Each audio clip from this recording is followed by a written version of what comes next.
Talira flinched from the corner of the rusted cage, half-starved, trembling, until Kieran knelt and offered his hand through the bars, saying softly, "You're not dying here. Not while I'm breathing." Before we dive in, don't forget to subscribe so you never miss another HFY romance story. The marketplace smelled of metal, dust, and desperation. Traders shouted, creatures snarled, and Kieran Thorne, tired, irritated, sunburnt, wondered for the 10th time why he ever set foot on this miserable planet. He pushed through the crowds, trying to ignore the cages lining the streets. Then he saw her. A thin vulpine woman with tangled red hair and hollow green eyes stared out from behind iron bars. Her chains clinked when she shifted. No one looked at her. No one cared. Something inside him stopped. Something inside her flickered. Hope, or the last gasp of it. And before he understood why, Kieran was walking toward the cage. Kieran Thorne was already in a foul mood. Karas 9 was the kind of planet that made you want to shower 3 times a day and file a complaint with interstellar tourism authorities. Dust storms, rude merchants, overpriced shuttle ports. He hated all of it. He'd only come for ship parts and maybe a half-decent meal, and so far he'd gotten neither. The shouting didn't help. Neither did the cages. Slavery wasn't illegal here. It wasn't even frowned upon. In fact, Cross 9 practically advertised it the way Earth once advertised discount mall sales. Fresh stock, rare stock, discount stock. A merchant bellowed somewhere ahead. Buy now or watch them rot. Kieran clenched his jaw and kept moving. He didn't have the patience to start a fight with an entire planet's culture. Not today. He navigated past stalls selling alien fruit, glowing trinkets, and things that smelled suspiciously like they'd been recently alive. The heat radiating from the metal walkways made his boots feel like they were melting. Then he heard it. A small metallic rattle, a cage shifting, someone inside moving. Against his better judgment, he turned. And there she was. A vulpine woman curled on the floor of a rusted cage, her body too thin, her clothes torn to threads. Her ears drooped. Her green eyes stared down at her own knees, as if afraid to look at anything else. Her wrists and ankles were bound with chains that looked too heavy for someone her size. Kieran's chest tightened. Vulpines were known for their bright, intelligent eyes, usually blue or amber. This woman's eyes were green. A rare mutation, not dangerous, not harmful, just different. But here, different meant disposable. A pair of reptilian vendors nearby whispered, just loud enough for Kieran to hear. Defective color. Worthless. Cheaper to sell her than execute her. Kieran felt something in him snap. He wasn't a soldier. He wasn't a hero. He didn't go looking for trouble. But he couldn't walk away from this. The woman finally looked up at him. Her gaze was slow, heavy, as if she expected harm and was merely waiting for it. When their eyes met, she flinched. Kieran took a slow breath, forcing down his anger. "Who's selling her?" he asked. The reptilian merchant perked up immediately, as if Kieran had asked about a clearance sale. "Oh, interested human?" the alien chirped. "Defective one, yes. Green eyes. Nobody wants. We sell cheap, very cheap before she starves, or before we pay disposal fees." Kieran's stomach twisted. "What's the price?" The merchant named a number so low Kieran blinked. "That's it?" Yes, take her," the merchant insisted eagerly.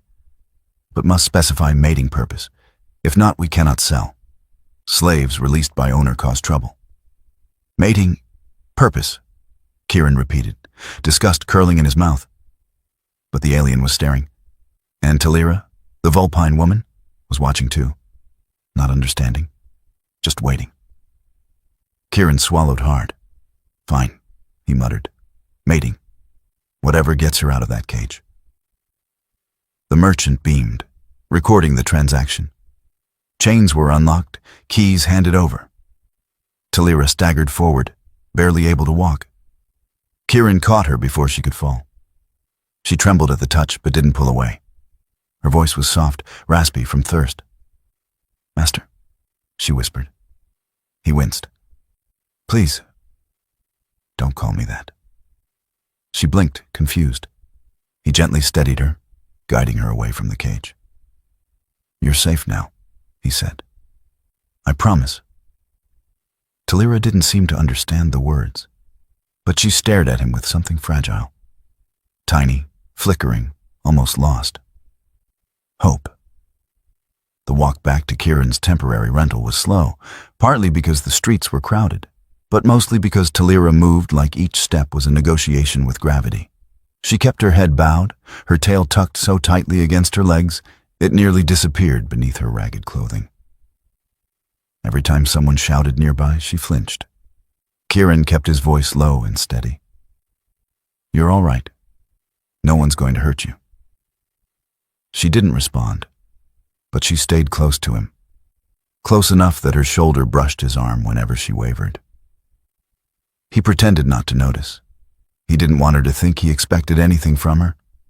The last thing he wanted was to replace one cage with another. When they finally reached the small housing module he'd rented, Talira hesitated at the doorway, like she expected a trap. Kieran stepped inside first, turning on the lights and gesturing for her to follow. "It's not much," he said, "but it's clean, and there's food, and actual bedding." Talira stepped in slowly. Her ears twitched as she looked around, taking in the plain furniture, the slightly scuffed floors, the small kitchenette. She approached things with careful, almost ritual movements, like she needed permission for each glance. "You can sit," Kieran told her softly. She didn't. She remained standing, hands folded at her stomach, head down, waiting for orders. He exhaled through his nose. This was going to be harder than he thought. "All right, first things first." He opened a cupboard and pulled out a protein pack. "Food." Her eyes flicked up, only for a second. But when he tore the packet open and handed it to her, she stared at it like she wasn't sure it was real. "You eat it," he explained. "It's safe. I already tried one earlier." Without another word, she dropped to her knees and ate with quiet desperation. Not messy, not noisy, but hungry in a way that tightened something painfully in his chest. He sat on the floor beside her so she wouldn't feel watched from above. When she finished, she bowed her head. "Thank you for feeding this one," she murmured. "This one," he repeated. "You can say me, you know." Talira blinked. I allowed. Kieran's heart cracked into at least 6 pieces. "Talira," he said gently, "you're not a thing. You're a person, a someone, not a this." She looked genuinely baffled. "But I was told, I don't care what they told you." His tone was sharper than intended. She jerked back in alarm. He lifted his palms quickly. Sorry, I'm not angry at you. I'm angry at them." Talira relaxed only a little. He changed the subject, pointing toward the bathroom. "There's a shower. Do you want to use it? You don't have to, but I bet hot water would feel good right now." She hesitated, then nodded once. But when she tried to stand, she stumbled. Kieran caught her lightly by the arm. "You okay?" She nodded again, embarrassed. "All right," he said, guiding her to the bathroom door. "Just turn this handle, step inside, and—" Talira picked up the soap from the counter and promptly tried to bite it. "Whoa, no, not food." He gently pried it from her hands. "I know it smells nice, but it's not for eating." Her face flushed, ears folding down in mortification. "I apologize." "You don't have to apologize for not knowing things. You're learning." She seemed stunned by the idea that learning was allowed. Kieran opened the shower door, turned on the water for her, and stepped back to give her space. "If you need anything," he said. "I'll be right out here."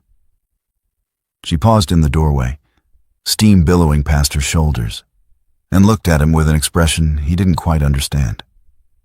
"You gave me food and warmth and safety." Her voice trembled. "Why?" Kieran swallowed.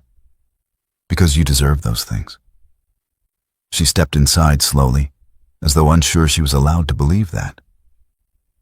By the time Talira emerged from the shower, hair damp, wearing one of his oversized shirts, she looked warmer, cleaner, and slightly less like the world was ending.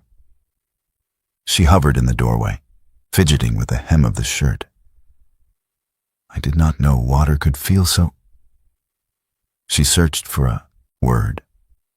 "Soft." Kieran smiled. "Glad you liked it." She crossed the room cautiously, moving closer to him with each step, like a small animal testing unfamiliar terrain. He didn't move, letting her set the distance, her hands twisted together. "If you purchased Talira," she said slowly, "what do you wish her to do?" He met her eyes. "Nothing." She blinked. "Nothing. Nothing," he repeated. "You don't owe me anything. I bought you so you could live. That's it."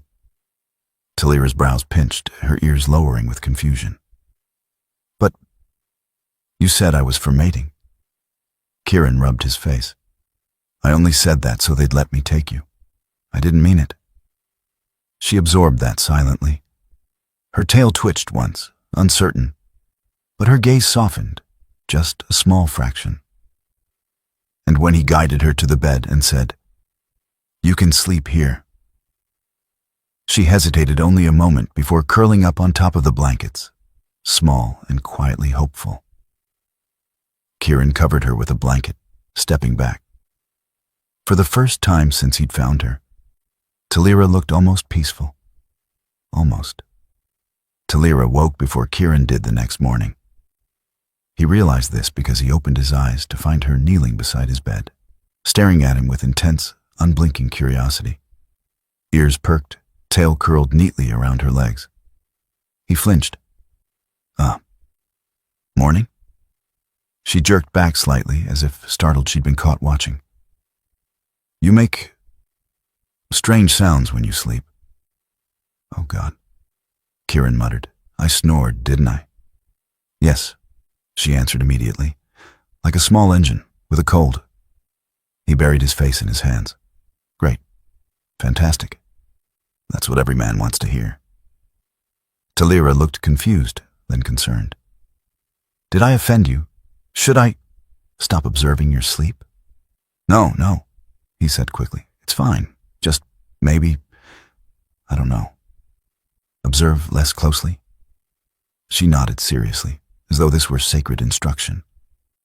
"Understood. I will observe you from farther away." "That's—" He paused. "Better?" The day continued with similar misunderstandings. Kieran tried to show her the kitchen, but Talira approached each appliance like it was a wild beast. The refrigerator startled her. She yelped when the light turned on. "The cold box is alive," she whispered. "It's not alive." It opens its glowing mouth. "It's still not alive." She squinted suspiciously at it anyway. He showed her the stove next, but she immediately dropped into a defensive crouch when the burner ignited. "Fire trap. It's a stove. It wants to kill me. It's literally for soup." Talira did not appear convinced. Still, she watched everything he did like she was absorbing the entire universe. When he cooked eggs, she asked why humans ate soft shells. When he cleaned, she tried to mimic the motions. When he showed her how to fold laundry, she concentrated like she was decoding alien mathematics. At one point, she followed him around the living room, poking various parts of his body. "Talira," Kieran said without turning around, "why are you poking my shoulder blades?" "I am studying human structure." "Can you study it without poking it constantly?" "Observation requires confirmation." Please don't confirm my bones. She paused thoughtfully, then nodded. Understood.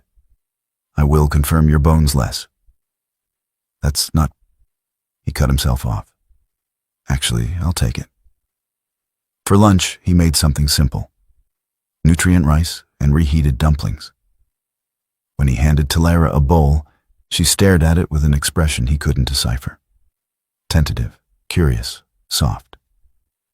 You made this, she said quietly. Yeah, and you're allowed to enjoy it. She took a bite, her eyes widening. Her ears shot straight up. This is...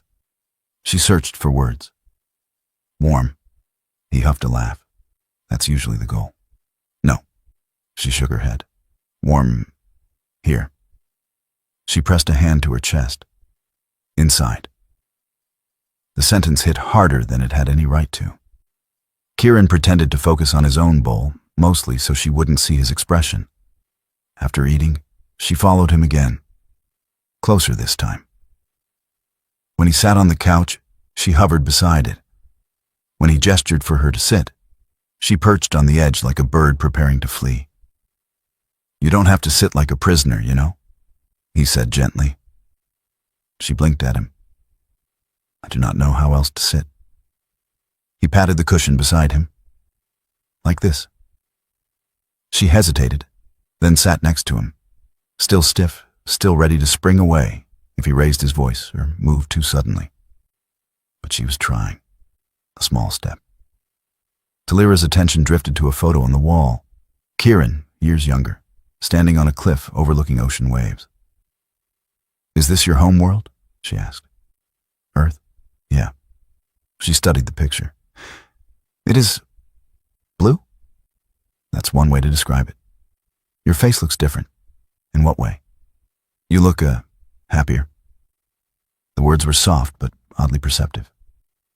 Kieran didn't know how to answer, so he didn't. Talera continued staring at the photo, then at him. Why did you save me? She asked. He'd known she would ask eventually. He just didn't expect it to sound so vulnerable. You were suffering, he said simply, and no one else cared. But you did, she whispered. Yeah, I did. She looked down at her hands. I am trying to understand humans. Any luck? She thought for a long moment. You confuse me. He laughed. You're not the first to say that. They were going to discard me, she said softly. But you pulled me from the cage. He nodded. Talera turned toward him fully now, her tail brushing lightly against his leg. Not intentionally, she wasn't aware of it. But the touch sent a flutter through him anyway. She leaned closer. Do humans always protect strangers? She asked. No, Kieran admitted. But we try. Her eyes softened, just a little, just enough to show trust beginning to form. A tiny seed, growing. Talera's voice lowered to a barely audible whisper. I want to learn how to be like you. Kieran almost choked. Like me? Yes, she said earnestly. Kind and safe. He felt something warm lodge itself behind his ribs. Well, he said, trying to keep his voice steady. We'll take it one step at a time. Talera nodded as if he'd given her the most important instructions she'd ever received. She scooted half an inch closer. Just half an inch. But it was the closest she'd been by choice. And Kieran felt it. Every tiny, beautiful step she made toward trust. Every small moment she chose to exist beside him, not because she was ordered, but because she wanted to. It wasn't much. But it was everything. Kieran was halfway through repairing a loose panel under the kitchen sink when he sensed Talera hovering behind him again. She had a very distinct presence. Light-footed, quiet, but somehow radiating curiosity like a small star. Talera, he said without looking back. If you're trying to sneak, you're doing it wrong. A tiny gasp. How did you hear me? You breathe. I will breathe quieter. Please don't. She shifted awkwardly, then crouched beside him, her tail brushing the floor as she watched him work. After a moment, she tilted her head. "You fix many things," she said thoughtfully. "Do all humans do this?" "Not all. Just the stubborn ones who refuse to pay repair fees?" She nodded seriously, as if this were sacred human wisdom. But then she went quiet. Too quiet. Kieran glanced sideways. Talara wasn't watching the sink anymore. She was watching him, studying his face, his hands, his shoulders, the way his jaw moved when he concentrated. She wasn't subtle about it either. He cleared his throat. "Everything okay?" She hesitated, then did something unexpected. She touched his cheek with gentle fingers, tracing the faint scar near his jaw. He froze.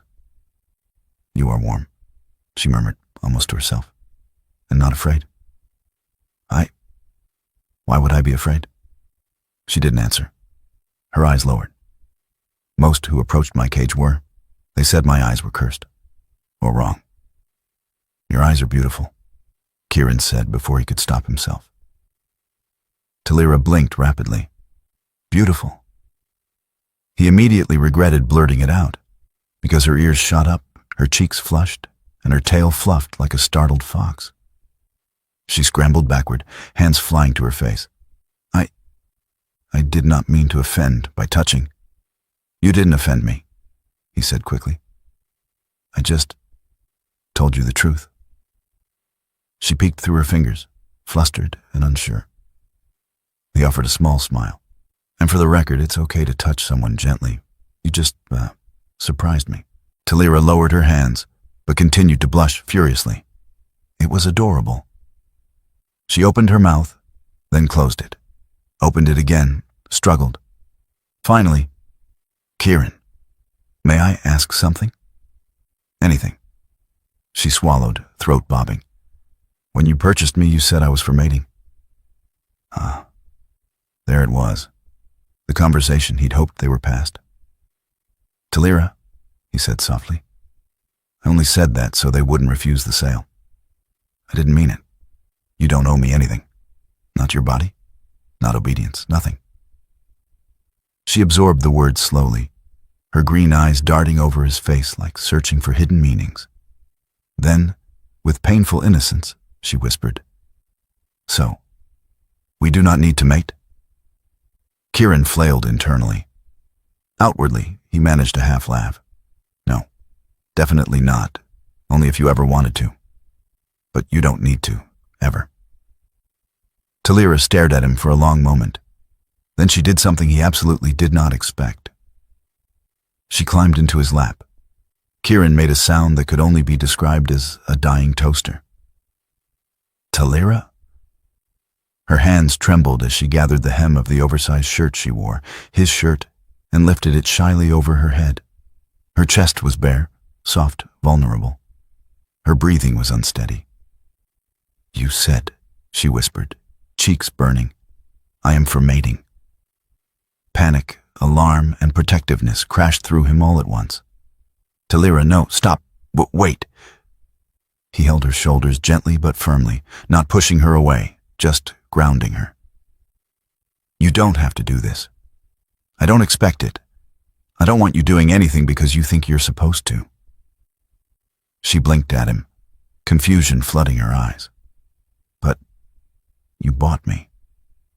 "I bought your freedom," he corrected gently. "Not your body."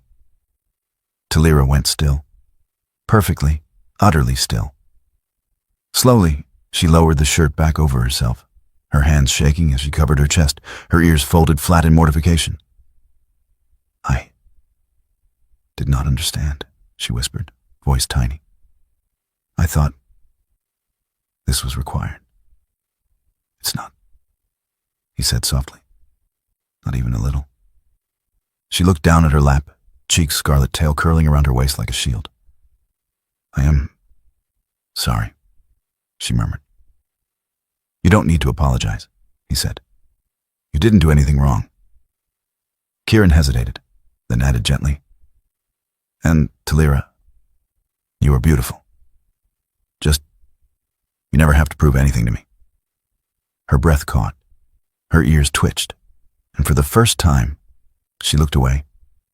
Not because she feared punishment, but because she was shy. She slid off his lap, still flustered, still red, still unsure. But something had changed. Something fragile. Something tender. Trust, and maybe, just maybe, something more. The next few days unfolded with a gentleness Kieran hadn't expected. After the awkward lap incident, Talira became quieter, but not out of fear. More out of thoughtfulness, like she was reevaluating everything she'd ever believed about ownership, affection, and choice. She followed him still, but now her steps were lighter, less hesitant, more deliberate, and she stared at him a lot. A lot. Not in the frightened, hypervigilant way she had before, but in a quiet, wondering way, as if trying to map out the shape of his kindness. Kieran wasn't sure what to do with a gaze like that. One evening, he found Talira sitting cross-legged on the floor, surrounded by scraps of paper he didn't remember owning. She'd apparently torn up a spare grocery list into tiny pieces and organized them into neat rows and columns. "What are you doing?" he asked. She looked up proudly. "Practicing reading." He blinked. "That's not exactly how it works." "I am learning the shapes of human symbols." She pointed at the random fragments. "These lines are angry. These ones are sleepy." Kieran covered his mouth to stifle a laugh. "Letters don't have emotions. They look emotional. Talira, that's a torn receipt." "Oh." Her tail drooped. He sat beside her. "Hey, it's okay. If you want to learn to read, I can teach you, properly." She lifted her head. "You would teach me?" "Of course." She stared at him with such quiet hope that he felt it like a pressure in his chest. They spent the next hour practicing the alphabet. Talira sat close, very close, leaning in to compare her letters with his. At first, she wrote like someone afraid of making mistakes, small and hesitant. But when he encouraged her, she loosened up. Her strokes grew bolder, her ears perked higher. "I like this," she murmured after a while. "What, writing?" "No, learning with you." He swallowed. "Yeah, me too." Her tail wrapped lightly around his ankle. Not in a conscious way. It moved almost independently, curling toward warmth. He pretended not to notice the way it made his heart skip. Later that night, he found her standing in the kitchen doorway, watching him wash dishes. "Kieran?" she said softly. He glanced over. "Yeah? May I ask something?"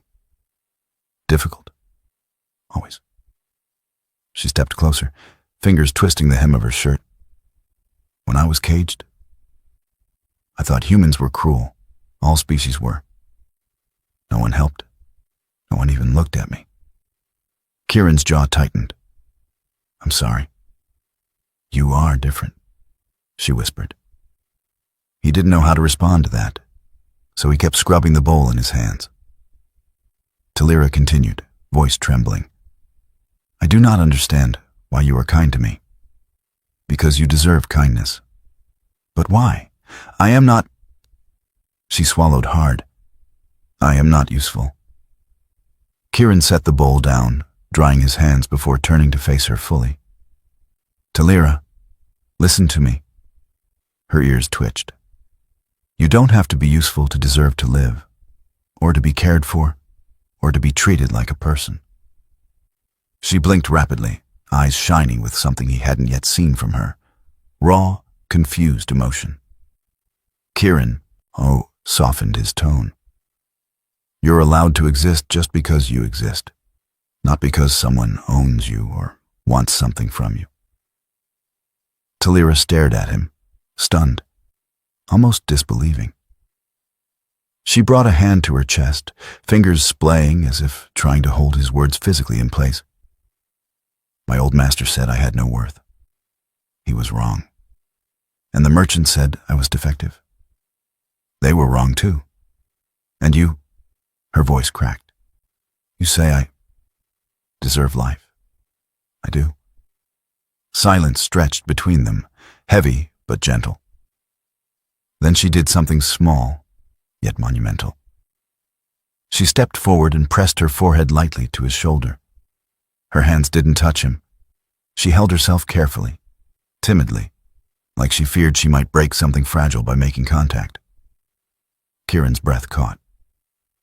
Talira, this is allowed, she whispered. Yeah, he said softly, resting a hand on her back. This is allowed. She exhaled shakily, her whole body relaxing just a fraction. This feels safe, she murmured against his shirt. You feel safe. Kieran closed his eyes, warmth flooding through him. I'm glad, he whispered. Talira slowly lifted her head and gazed up at him. Her green eyes were no longer full of fear. They were soft, searching, almost luminous. And then, in a tiny voice that made his heart flip, she said, Kieran, would you teach me something else? Sure. What is it? She hesitated, cheeks warming. How to show affection properly. Kieran swallowed, hard. Well, he said slowly, there are lots of ways. Holding hands, sitting close, hugging. She processed that seriously. Which is the human way? Hugging's a good start. Talira nodded, stepped forward, and wrapped her arms around him in a sudden, earnest embrace. Not tentative, not fearful. Warm, willing, trustful. Kieran held her back, his breath unsteady. Talira pressed her cheek into his chest, her tail curling gently around his leg. I like this, she whispered. Yeah, he murmured, voice low. Me too. In that moment, everything changed. Not suddenly, not dramatically, but softly, quietly. Two hearts learning the shape of comfort and beginning to beat in rhythm. The shift between them didn't happen all at once. It revealed itself slowly, through small gestures, shared routines, and the quiet certainty that Talira now sought Kieran's presence not out of fear, but out of desire for connection. She no longer hovered timidly at the doorway when he cooked.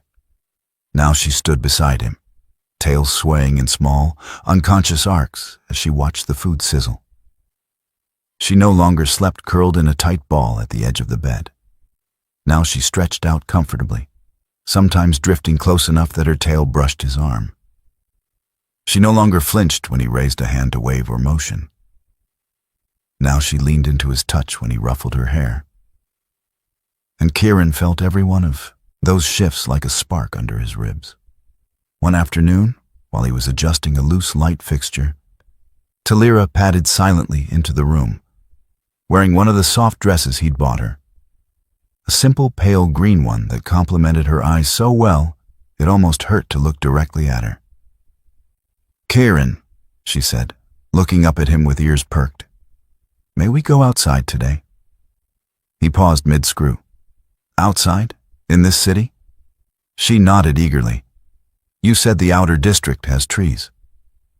It has a few shrubs, he corrected. And maybe one very sad tree. That is enough, she said, tail lifting slightly. I want to see something alive that is not afraid. That sentence shouldn't have broken him, but it did. He set down the tools. Yeah, we can go. Talira brightened instantly, eyes shimmering, tail wagging so enthusiastically she nearly knocked over a chair. She caught the chair with a startled yelp, placed it back upright, then glanced at him with a sheepish smile. I am still learning balance, she said. You're doing great, Kieran assured her. She stood a little taller at that. They walked through the quieter part of the city, a dusty district with abandoned stalls and faded murals. Talira stayed close, but not pressed against him like before. She walked beside him with an almost casual comfort, stepping over broken walkway tiles and turning her face up to feel the breeze. Then they reached the patch of green, Calling it a park would have been overly generous. It was more like a fenced-off rectangle of dirt, with 3 scraggly bushes and 1 spindly, determined tree that had apparently refused to die, despite the planet's best attempts. Talira's breath caught anyway. "It is beautiful," she whispered. Kieran blinked. "Really?" She crouched before a cluster of leaves, touching them gently like they were sacred. "It is alive, free, growing in the open air." He stared at her as she examined each leaf with reverence. For her, freedom was still new enough to taste. Talira suddenly looked up at him. "Kieran, will you stand beside me?" "Of course." She reached for his hand, tentative, careful. But when he intertwined their fingers, she let out a small, breathy sound that was somewhere between relief and joy. Her thumb brushed his knuckles, and she leaned her head lightly against his shoulder. "This is affection, yes?" "Yeah," he murmured. "I like it very much." He squeezed her hand gently. "Me too." Her tail slipped around his leg again, this time deliberately. And later, as they sat beneath a spindly tree, Talira insisted sitting under a tree enhanced the experience. She turned to him suddenly. "Kieran, may I ask something? Personal?" His pulse stuttered. "Sure." She studied him for a long moment, eyes soft but serious. "When I came to your home, you said I owed you nothing. And yet, you give me everything." "That's just what decent people do," he said. "No," she said with a firmness she rarely used. "Others did not. Only you." Silence thickened around them, but not uncomfortably. Talira's voice lowered to a gentle tremor. "I want to understand why you care for me. Every day I try to understand it." Kieran swallowed. "Is that bad?" "No." She shook her head, ears brushing her hair. "It feels warm, but confusing." "What part confuses you?" Talira hesitated. Her tail curled nervously. Her voice softened to a whisper. "When you look at me, you look gently. I have never been looked at gently."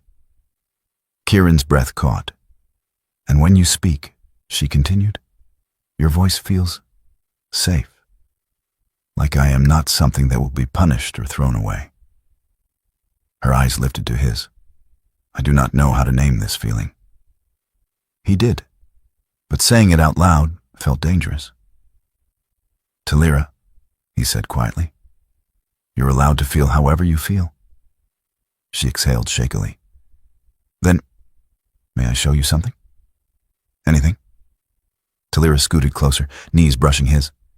She placed a hand tentatively on his chest, right over his heartbeat. Her ears stood straight up. "Oki, you are warm," she whispered. "Alive. Strong." The moment stretched. Then she leaned in, slowly, giving him time to pull away if he wished. He didn't. Her forehead pressed to his. Her breath mingled with his. Her hand remained over his heart. "This," she whispered, "is how my people show the start of trust." Kieran's voice wavered. "It feels nice." "Does your heart beat for comfort?" she asked innocently. He laughed under his breath. "It reacts to things, yeah." "Is it reacting now?" "Very much." She smiled faintly. "Mine too." Talira pulled back slightly, cheeks warm, eyes glowing with something unguarded and beautiful. "Kieran," she whispered, "I think I care for you." His breath hitched, but he steadied it. "I care about you too." Talira's ears perked high.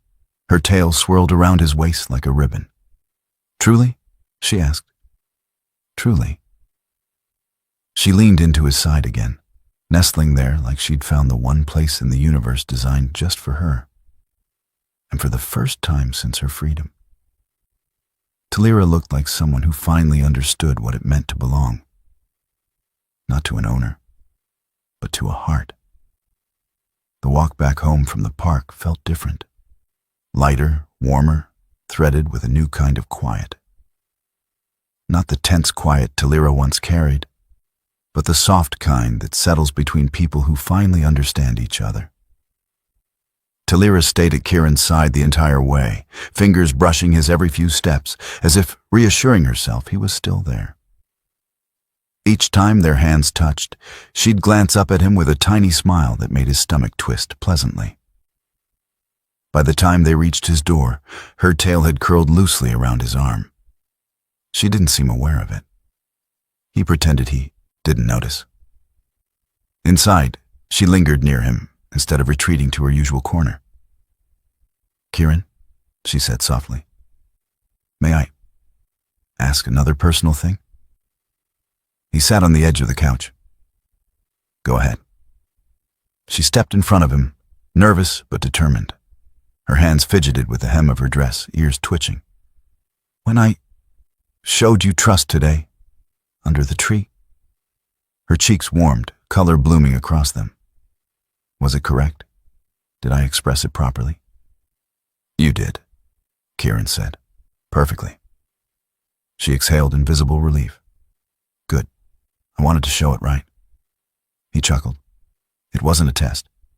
It felt important," she said, voice softening. "You are important." That single sentence hit him harder than expected. Talira hesitated, then lowered herself to sit beside him, closer than usual, their knees brushing. She looked at his hands, then at his face, then down again, clearly wrestling with something inside. "Kieran, there's more my people do, when they feel," she swallowed. "Strong affection." His pulse quickened. "You don't have to do anything." "I know." She looked up with a shy, luminous expression. "I want to." She scooted closer, his breath caught. Her hand lifted, trembling slightly, and brushed along his cheek, soft as a whisper. He froze, not wanting to startle her, not wanting to break this fragile moment. Talira's fingers trailed from his cheek to the back of his neck, her touch careful and reverent. "My heart feels warm," she murmured. "Is this normal?" "For affection?" Kieran said, voice low. "Yeah." She bit her lip, adorably uncertain, and leaned forward until her forehead rested against his again, just like before, but with more intention this time. Her breath mingled with his, warm and slow. "Kieran," she whispered, "may I show more?" He swallowed hard. "Only if you want to." Her answer was immediate. "I do." Talira closed the final inch between them. Her lips brushed his, barely a touch, feather soft, unsure. A question more than a kiss. Kieran answered it by pressing back gently, giving her space, guiding her through the moment with the same care he'd shown her since freeing her. Her hand clutched lightly at his shirt as she leaned in again, more certain, her tail tightening shyly around his waist. When they separated, she stared at him with wide, sparkling eyes and a hand pressed to her chest like she was afraid her heart might escape. That was... She searched for the word. Soft. "Yeah," he said, breath unsteady. "Kissing usually is." Her cheeks brightened and her ears perked so high they nearly touched her hairline. "I liked it," she said quietly. Kieran smiled. "I did too." Silence lingered, thick with warmth. Then Talira leaned against him, curling instinctively into his side, her head finding his shoulder as naturally as if it had always belonged there. Her tail wrapped around his leg again, this time deliberately, and she let out a contented sigh. "Kieran," she murmured, barely a whisper, "am I allowed to stay beside you? See, like this?" He rested his hand on her back. "For as long as you want." Talira closed her eyes, melting into him completely. And for the first time since he'd met her, not just freed her, not just protected her, she looked utterly, peacefully happy. Like a woman who had chosen her place in the world. And chosen him with it. The next morning felt different in a way Kieran couldn't quite put into words. Maybe it was because he woke to the sound of soft breathing beside him. Not fearful, not tense, but calm. Talira lay curled against his side, her tail coiled loosely over his waist like a sleepy serpent. Her ears twitched with each slow exhale, and every once in a while she murmured something incomprehensible in her native tongue. Kieran didn't dare move. Not because he feared waking her, though he did, but because he didn't want to break the moment. This was the first time she'd chosen to sleep beside him without hesitation. Without being asked, without fear shadowing her movements, just trust, just warmth, just her. Eventually, her eyes fluttered open, soft, green, still hazy with sleep. She blinked up at him, and when she realized where she was, instead of panicking or pulling away, she smiled, a tiny one, barely there but real. "Good morning," she said, voice raspy. "Morning," he whispered back. Her ears perked. "You sound warm." "I feel warm," he said honestly. She nestled closer for a second, then abruptly sat up, startled. Did I take your sleeping space? I will move." "Talira." He tugged gently on her sleeve. "You were fine. I liked it." Her cheeks flushed a soft pink, and she rubbed one ear in flustered embarrassment. "I did not mean to cling." "You can cling," he said with a small laugh. "Clinging is allowed." Talira made a soft, pleased noise, like a purr but lighter, and slid off the bed, tail fluttering sheepishly behind her. She spent the next 10 minutes bustling around the kitchen with exaggerated purpose, insisting she would prepare a morning meal. Kieran, wisely, stayed within quick rescue range in case she decided the stove was attacking her again. He watched as she opened the fridge door cautiously, like it might explode. "It is still not alive," she announced proudly. "Correct," Kieran said. "Good job." She beamed. Breakfast turned out edible, burnt on one side, undercooked on the other. But she presented it with such earnest excitement, Kieran ate every single bite. Talira looked so absurdly pleased that he almost convinced himself the texture wasn't chaos incarnate. Afterward, she carefully washed the dishes, humming a quiet melody that vibrated faintly in her throat. He'd never heard it before. "That song?" he asked, leaning against the counter. "What is it?" Her ears twitched. "A vulpine comfort tune. Mothers sing it to their young, or mates sing it to each other." His heart did something it was absolutely not equipped for. "Which one is it for you?" Talira considered the question legitimately, then shrugged. "Both?" He pinched the bridge of his nose. "Talira?" "What?" she asked innocently. He decided not to fall apart on the kitchen floor and instead changed the subject before she gave him heart palpitations. "Want to go for a walk today?" he asked. She perked up immediately. "Is there more green?" "A few plants near the marketplace." She gasped dramatically. 2 green places in 1 week? This planet is luxurious. Kieran laughed loudly for the first time in a while. Talira's tail wagged happily. The walk became a routine. Every morning she'd slip her hand into his, sometimes shyly, sometimes boldly, and they would wander through the quieter streets. She stopped to examine every strange object she saw. Signs, pebbles, rusted gears, bits of cloth. Everything fascinated her. "Humans walk everywhere," she observed one morning. "Is this because your legs are long?" Kieran snorted. "Maybe." "And because your center of gravity is confusing?" "What?" "Your body is shaped differently. I am trying to understand how you do not fall over." "I don't fall over because I'm not top-heavy." Talira blinked, confused. "But I am." He immediately regretted the sentence as her ears folded down in self-consciousness. No, Talira, I didn't mean, you're..." She stared at him expectantly. He broke. "You're perfect." Her entire face flushed and her tail curled around his leg like it was hugging him. "Compliments are warm," she mumbled. Yeah, he said, smiling helplessly. They are. Over the next days, Talira blossomed. She laughed more, real, unrestrained laughter that lit up her entire expression.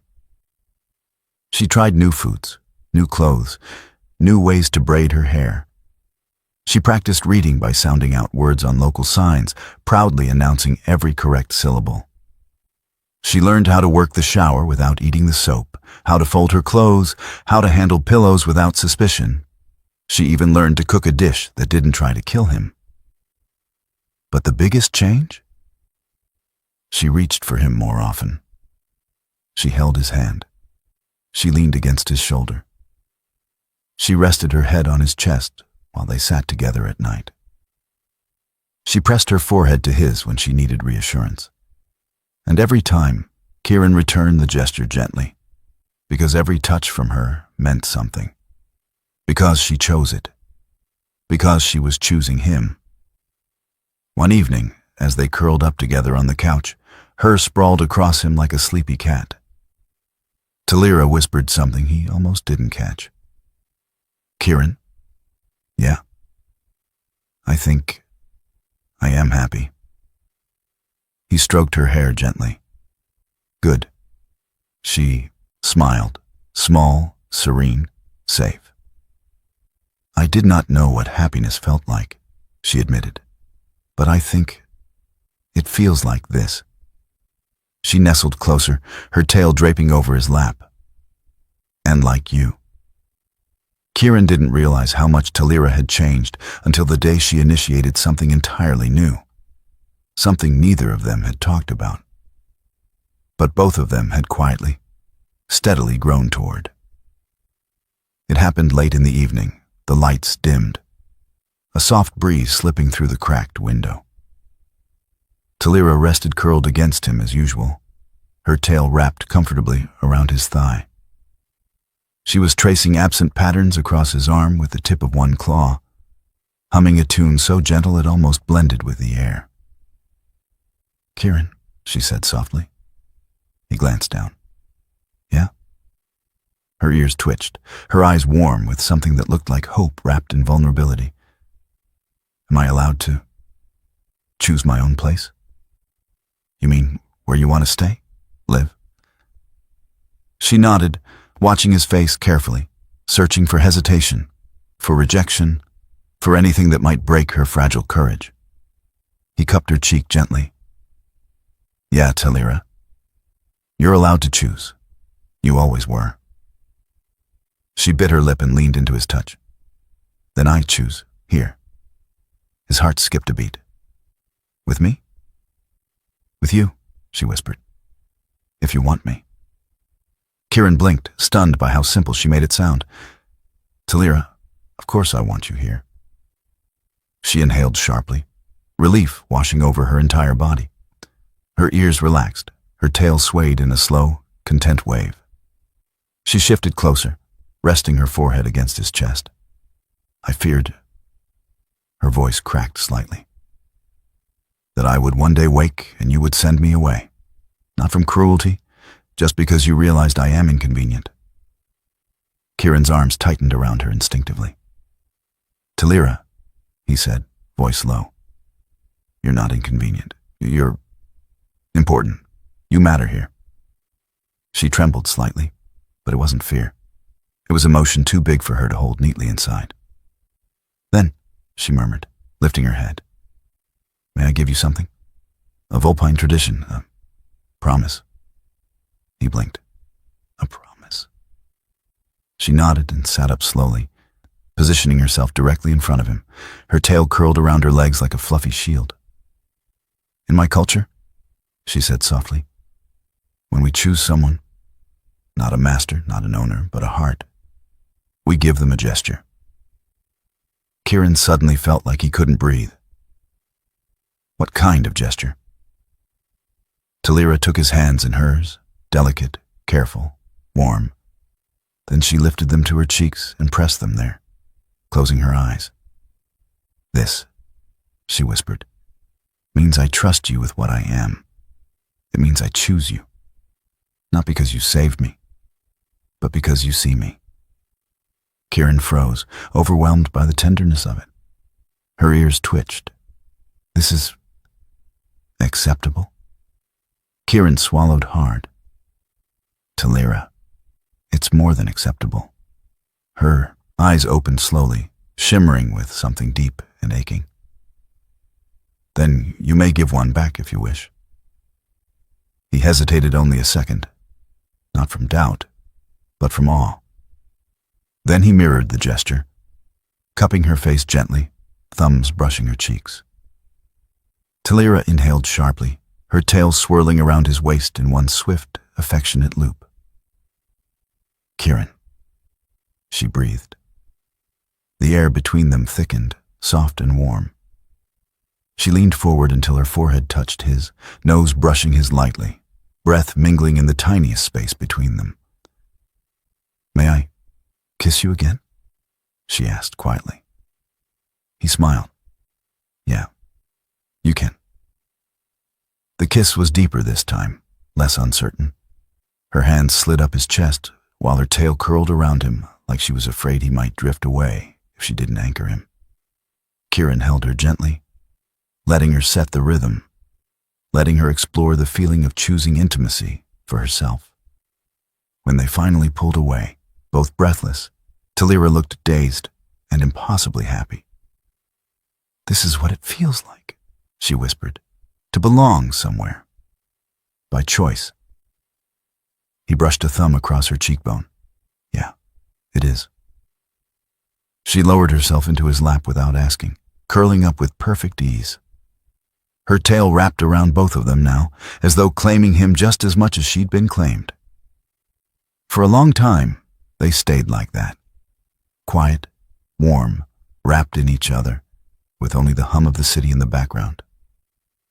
"Kieran," she murmured at last. "If I am allowed to choose?" She nuzzled his chest with sleepy affection. "Then I choose to be yours." He kissed the top of her head. "And I choose you." Talira let out a small, contented trill, a sound somewhere between a purr and a sigh. Her entire body relaxed, melting against him. "I am not afraid anymore," she whispered. "You never have to be," he promised. She looked up at him one last time, eyes bright with trust and love. "Will you stay with me tonight?" she asked. Kieran smiled softly. "Always." Talira curled into him, tail draped around his waist like a warm, living embrace, eyes slowly closing as she drifted into peaceful sleep. And Kieran realized something quietly profound. He hadn't just freed her from a cage. She'd freed him from loneliness. Together, they'd built something soft, safe, and new. A home made not of walls, but of choice, of healing, of love quietly blossoming where no one expected it. The galaxy was wide and uncaring, but here, in this tiny rented room on a dusty alien world, two souls finally found a place to belong, in each other. If you enjoyed this story, hit subscribe for more heartwarming HFY tales every day.